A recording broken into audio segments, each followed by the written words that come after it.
kana President William Ruto ni wadhanie kuendea na kwika chonde kila kitonyekana kukitana na utandithia wandawasi ya kumila bandi ya Kenya. Ruto ni wetigana atandithia manda waidi maende na utunga ya Kenya na itina na mno kutoa hisia muika meli chandani wa utumei wandawaidi. Tunabadilisha sheria, assets ya hii watu, hii magari wanatumia kubeba pombe left, right and center. Ukishikwa unabeba pombe haramu, hiyo gari inakuwa ya serikali. Ilikuwa inasemekana kwa sheria ya zamani ati mtu kama huyo apigwe faini ya $1,000,000. Sasa tunabadilisha, mtu kama huyo inakuwa capital punishment. Athiani FM. Akutani kaunda mwe chama cha DCP rigade shagwa henda President William Ruto aikidie vaimundo ukusese wandeni wakawa kukitana na ndawasi ya kumila na nzovimbatane ni ukumako ya amuno wa visa nane silikalini ya President William Ruto kudiwa majeko ni na utandithia ujo wa ndawasi ya kumila. Ripoti no timinukilelua ni Daniel Mainge.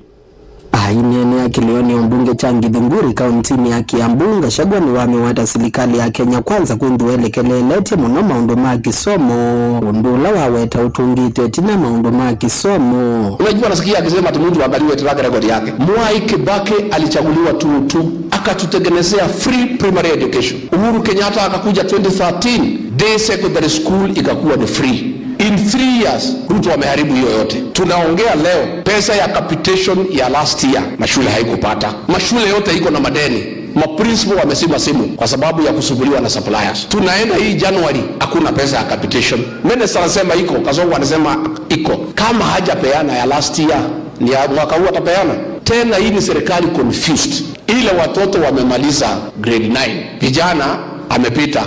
Anakuwa admitted shule ya day, yeye anatoka hapa Kiambu, anawekwa day school Kericho. Mtoto mwingine msichana amealikwa shule ya vijana. This is a totally confused government because the fish rolls from the head. There is total confusion kwa mambo ya shule. Parents do not know what to do.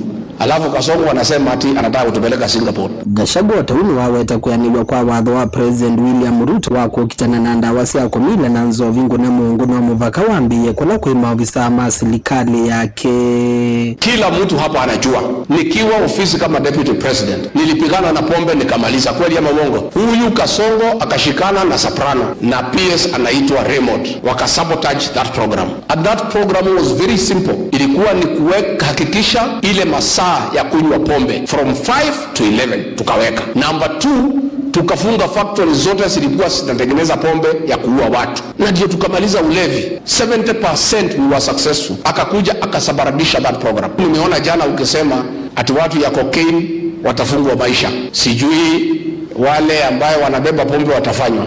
Before ulete hiyo maneno kama uko serious kwa hii maneno ya kupigana na drug abuse, kumaliza mambo ya pombe, first sack the 2 drug barons who sit in your cabinet. Then we can now start having a conversation that you are genuine and there is something that you can do, although we doubt because that program had started, you sabotaged it. Gili vote ya idhayadi yani Nita wa Daniel wa Maingi.